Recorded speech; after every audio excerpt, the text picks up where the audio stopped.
Okay. In my previous lecture, we discussed different types of faults and the concept of sequence networks, along with sequence impedance of loads, sequence impedance representation of transmission lines and cables, as well as transpositions concept in power systems and so on. So we also introduced the sequence network representation of generators. In this slide, we want to further examine the sequence network representation of synchronous generator using the method of symmetrical components. A balanced three-phase generator can be decomposed into three independent sequence networks: positive sequence, negative sequence, and zero sequence networks. On the left, the original three-phase generator with grounded neutral has been shown, and including the phase voltages, phase currents, and the neutral grounding impedance. By applying symmetrical component transformation, this couple three-phase system can be simplified into three decoupled single-phase equivalent circuit, as you can see on the right-hand side in this slide. So here. The positive sequence network include the internal generated voltage E and also the positive sequence impedance Z1 representing normal operating conditions. This is a normal operating conditions. The negative sequence is a network contains only the negative sequence impedance Z2, and since there is no generated voltage source for this sequence. Similarly, the zero sequence network includes the zero sequence impedance along with three times the natural grounding impedance represented as 3 Zn, because the zero sequence current returns through the natural path. We already discussed about this figure in last in my previous lectures. So this separation greatly simplifies the fault analysis, especially for unsymmetrical faults such as single line to ground, line to line, and double line to ground faults. So this is just introduction of the sequence network representation. So this the positive sequence impedance of a rotating machine represent the machine's response under balanced three-phase conditions, where the applied currents are equal in magnitude and displaced by 120 degree, as I told you before in my previous lecture. When positive sequence currents are applied, they produce a rotating magnetic flux way that moves in the same direction as the rotor, and this flux way remains synchronized with the rotor remaining, meaning that there is no relative motion between them in steady state operation. So as a result, the magnetic flux primarily travels through the iron core of the machine, which provides a low reluctance path. Because the reluctance is low, the magnetic coupling is strong and leading to a relatively high impedance value, and denoted as Z1. So I put here, let me add a new student.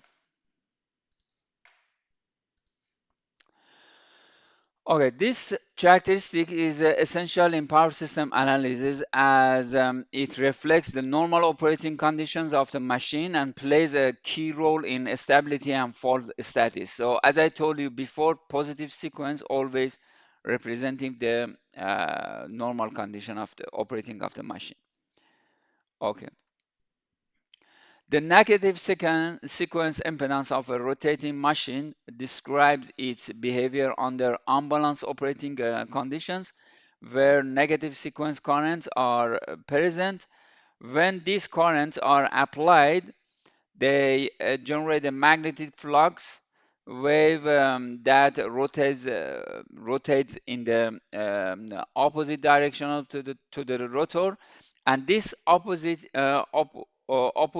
motion creates a high relative speed between the rotor and magnetic field, preventing the flux from effectively penetrating the rotor structure. So as a result, the magnetic flux is forced to follow a path primarily through the air rather than the iron core. So since air presents a much higher reluctance compared to iron, the overall magnetic coupling is weaker, leading to a lower impedance value. This impedance can be denoted as Z2, and it is typically smaller than the positive sequence impedance. It means Z2 is smaller than Z1.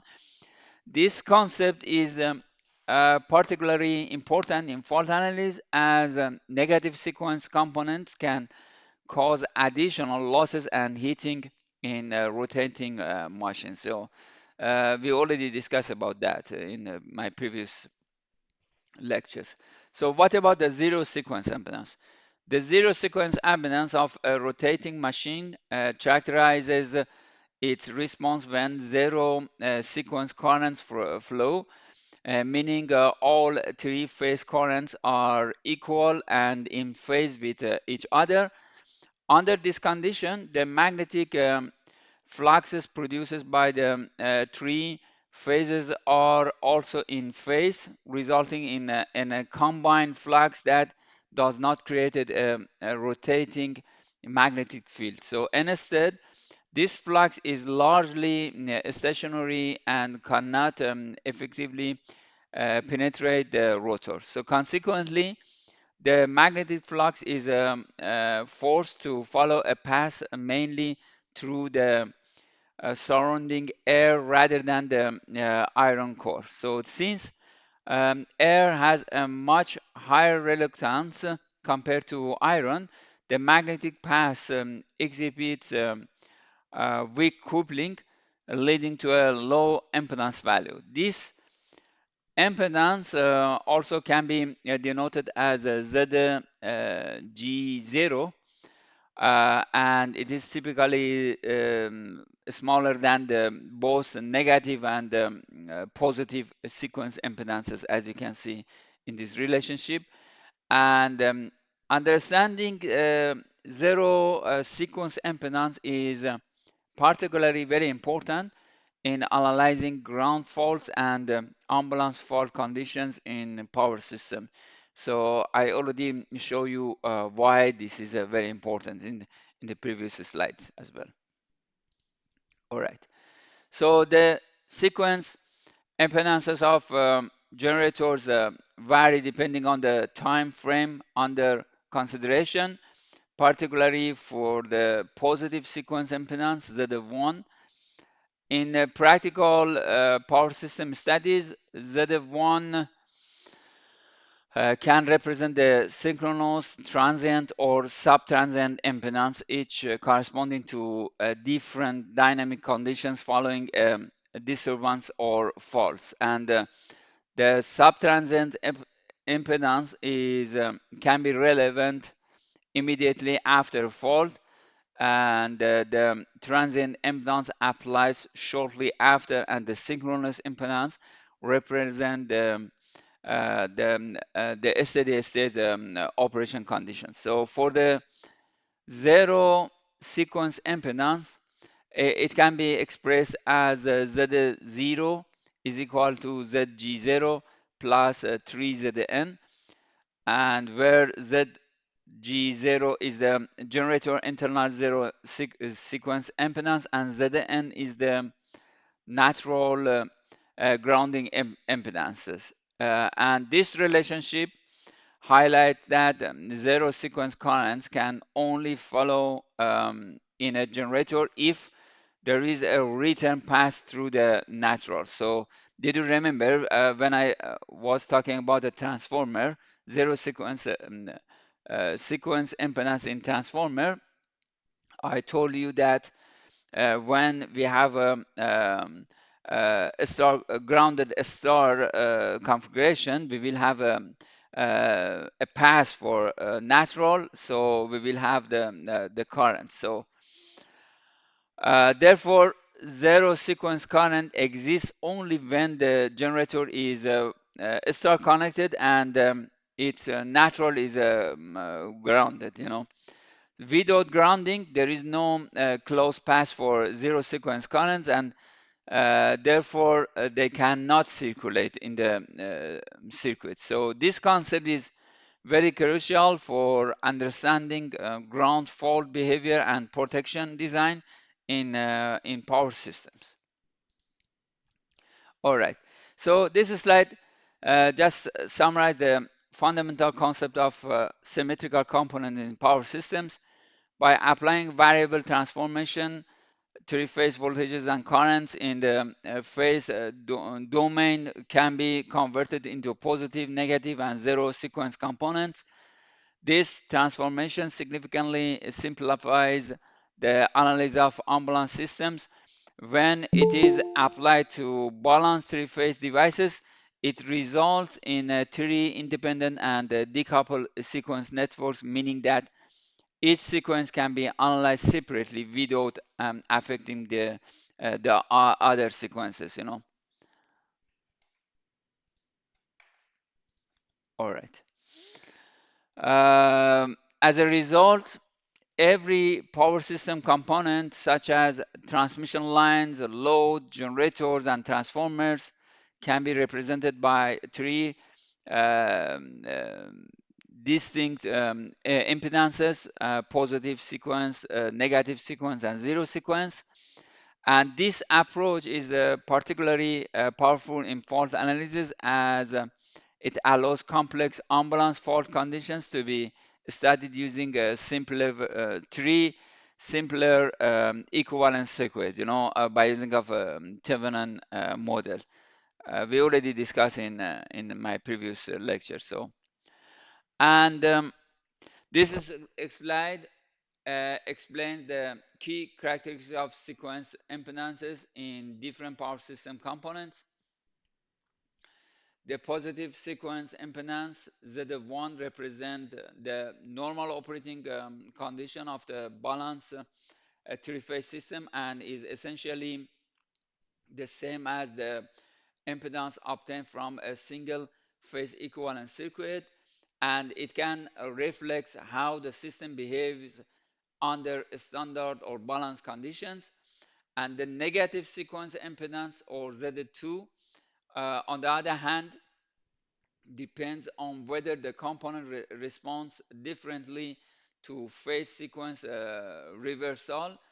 And for passive and symmetrical elements such as load transformers and fully transport transmission lines, the impedance is identical for both positive and negative sequences.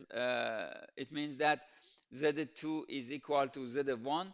However, for um, for rotating machines like generators or electrical machines or motors, as well as on transposed lines, the system does distinguish between phase sequences due to physical and magnetic asymmetrics. In these cases, the negative sequence impedance differs from the positive sequence impedance. It means Z2 is not equal to Z1, and this distinction is important in accurately analyzing unbalanced conditions and fault scenarios in power systems. So this slide focuses on the characteristics of zero sequence impedance Z0. which is generally different from both positive and negative sequence impedances. One key reason is that the natural current is related to the zero sequence current by IN is equal to 3I0. If there is no connection between the natural point and ground, there is no written path for zero sequence currents and making the Z0 effectively infinite. I already show you this one also in my previous lecture. Additionally, transformer configurations play a critical role in zero sequence behavior, since the primary and secondary currents in a transformer must remain balanced. The winding connections, such as star or delta, directly affects the zero sequence equivalent circuit, and the certain transformer connections, particularly delta windings, can block the flow of zero sequence currents, while grounded star connections allow the current to be passed through the natural uh, point. And this makes the modeling of ZS0 highly dependent on system grounding and transformer design, which is especially important in analyzing ground faults and protection schemes. All right, this is slide. Let me.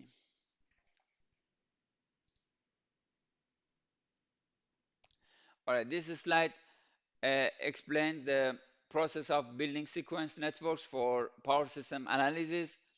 So after transforming all voltages and currents into symmetrical components, each, uh, each network element, such as generators, line, transformers, and loads, can be represented by its decoupled positive, negative, and zero sequence models. And these individual sequence models are then interconnected based on the actual topology of the power system, just as in the original phase domain network. So we can represent by three different simpler circuits. So the result is three separate and independent networks: the positive sequence network, the negative sequence network, and the zero sequence network. This decoupling greatly simplifies the analysis of unbalanced conditions, especially fault studies, as each sequence network can be analyzed individually and later combined to determine the overall system response. All right, this slide presents a typical example of sequence network modeling for a multi-source power system. The system consists of three generators interconnected through transformers and transmission lines, forming radial mesh structures between bus A and E, with an additional branch at bus C. You can see here we have an additional branch.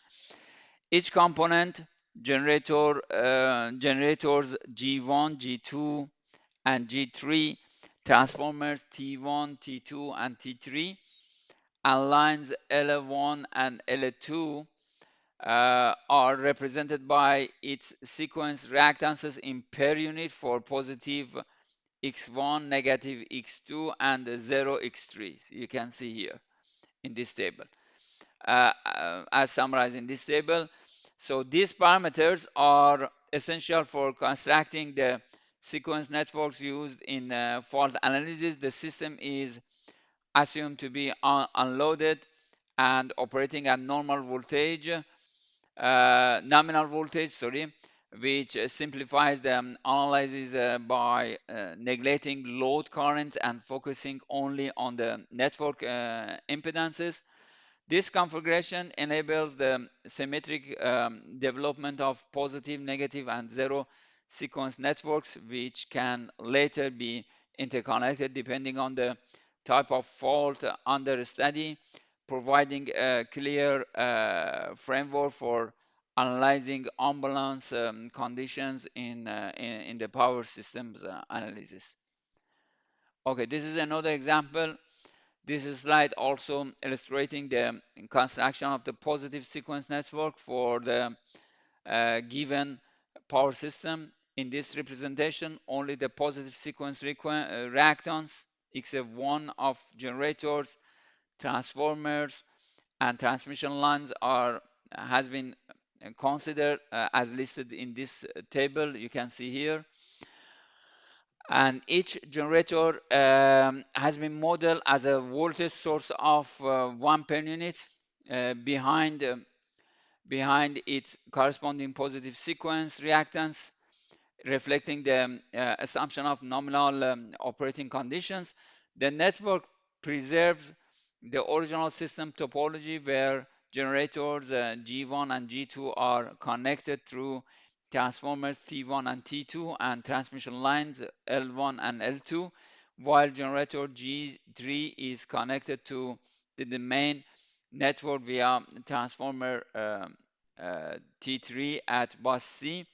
All elements are represented by their series impedances, forming a simplified equivalent circuit that is essential for fault analysis.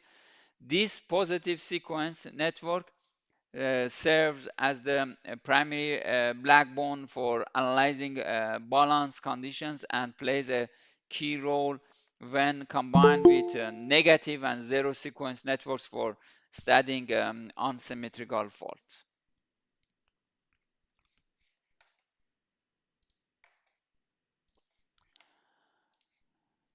All right, this slide presents the negative sequence network of the system constructed using the negative sequence reactances X2 of all of components as listed in this table. Unlike the positive sequence case, there are no internal voltage sources in the negative source. You can see here, there is no any internal voltage source. And because negative sequence currents are only produced under unbalanced conditions such as fault, therefore each generator is modeled simply by its negative sequence impedance connected to the ground.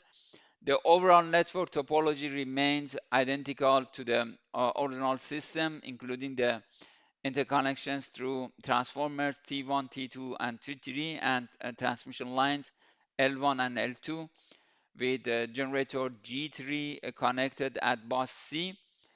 All elements are represented by their series reactances, forming a passive network, and this negative sequence model is essential for analyzing unbalanced faults as it interacts with the positive and zero sequence networks to determine fault currents and system behavior under asymmetrical operating conditions.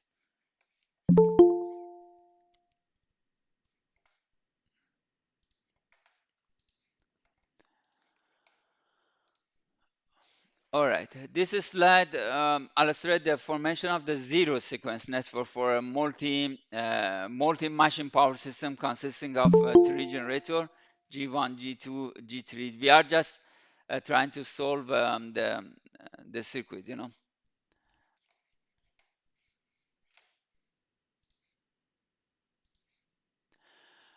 And we have three generators, three transformers, and two transmission lines. The key idea in zero sequence analysis is that current can only follow if there is a return pass through ground or a grounded natural. So which makes transformer connections critically important. You can see here we have a pass to the natural point, and starting from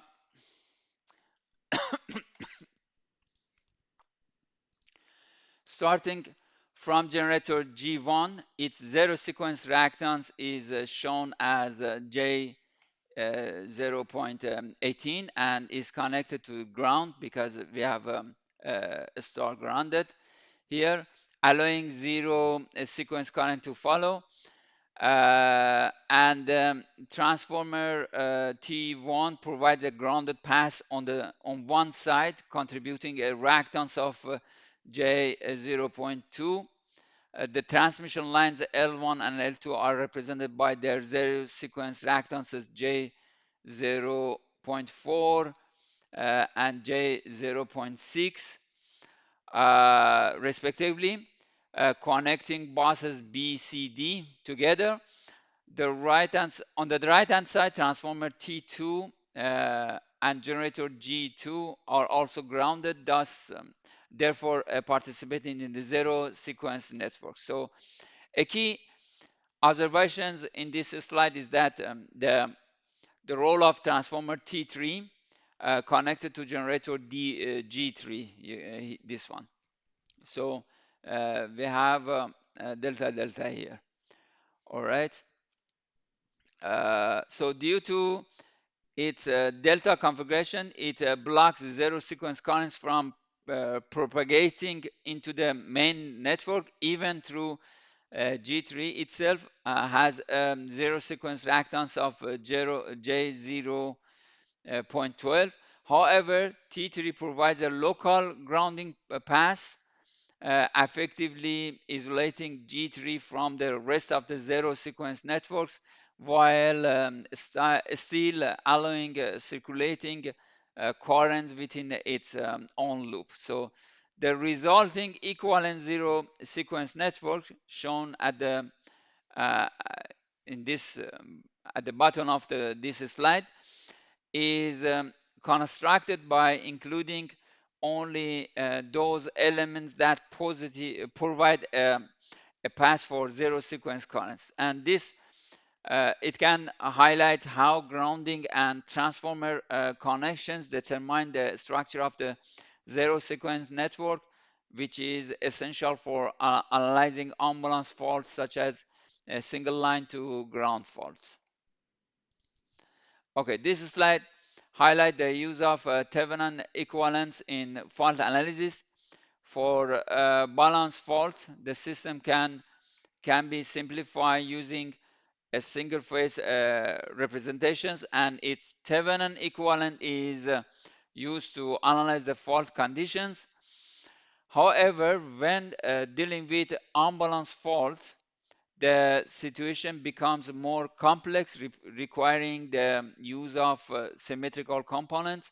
In this case, separate Thevenin equivalents are constructed for each of the positive, negative, and zero sequence networks. So this sequence-based Thevenin equivalents allow the systems to be analyzed in a simplified, accurate manner, and enabling the calculation of the fault currents and voltages under various unbalanced fault scenarios.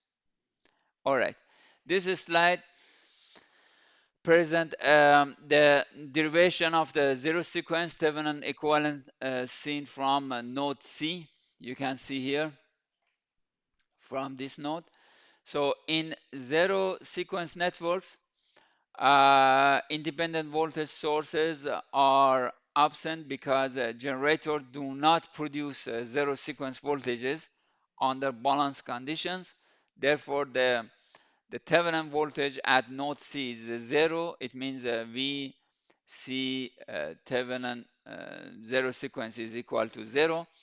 The objective is then to determine the equivalent zero sequence impedance looking into the network from this point. So the impedance here, these two impedances are connected in series.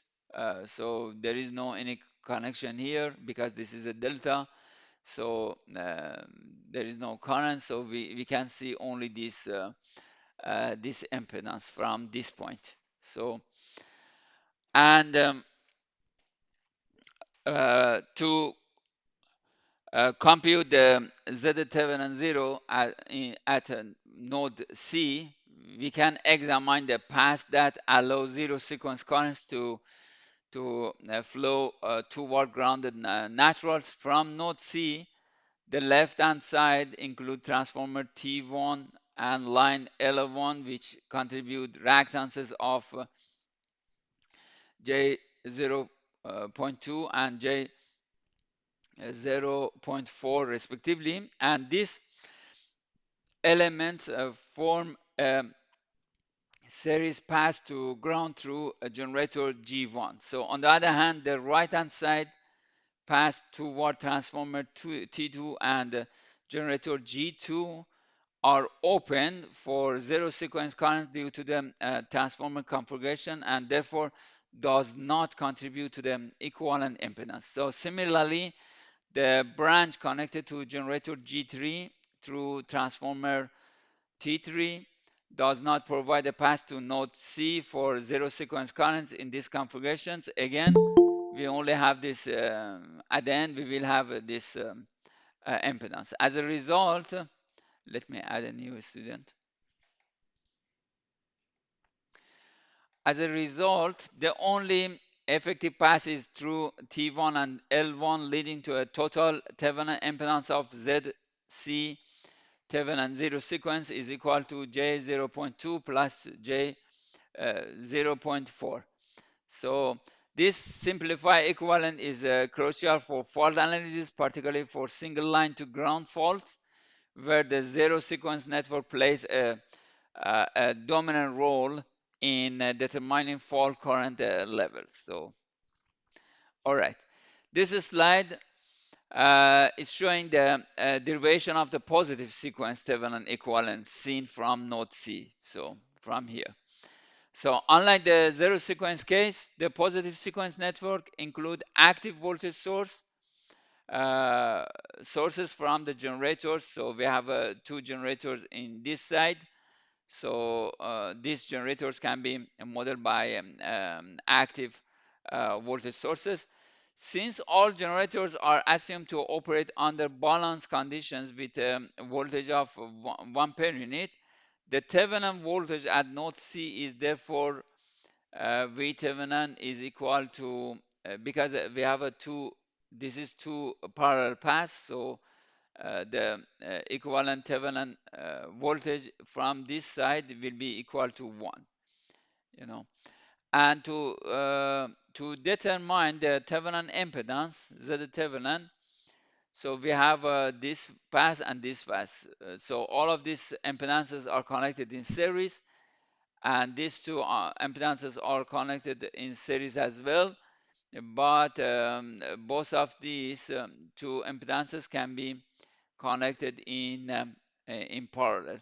Also, we have this one, these impedances. So we have three impedances connected in series, can be generally parallel together, you know. So from this node, we have three parallel paths contribute to the overall impedance. The right-hand side path include a series combination of lines L2 and transformer T2 and generator G2 with reactances of J. This is the right hand side, so J 0.103 and so on.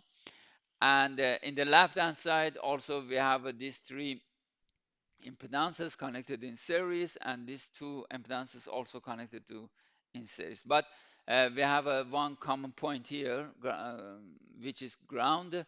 So all of these impedances can be connected in parallel together.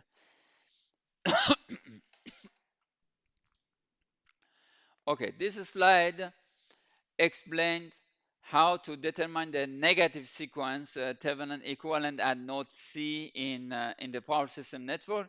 In the negative sequence network, all generator voltage sources are replaced by zero because negative sequence voltages are not internally generated under normal balance operating conditions. Therefore, the Thevenin voltage at node C is equal to zero, which is written as V C Thevenin is equal to, this is negative sequence is equal to zero. So the next step is to calculate the Thevenin impedance seen from node C. So we have three equivalent paths are considered. The right side path through generator G2 and transformer T2, G2 and transformer T2 with transmission line L2, and lower pass through generator G3 and T3. And these impedances are expressed as this one can be um, connected in series. This one has been connected in series as well, and this one, these three impedances also connected in series. So in generally, they are connected in parallel together. So this equivalent impedance is very important for unbalanced fault analysis, especially in single line to ground and line to line fault calculations using symmetrical components.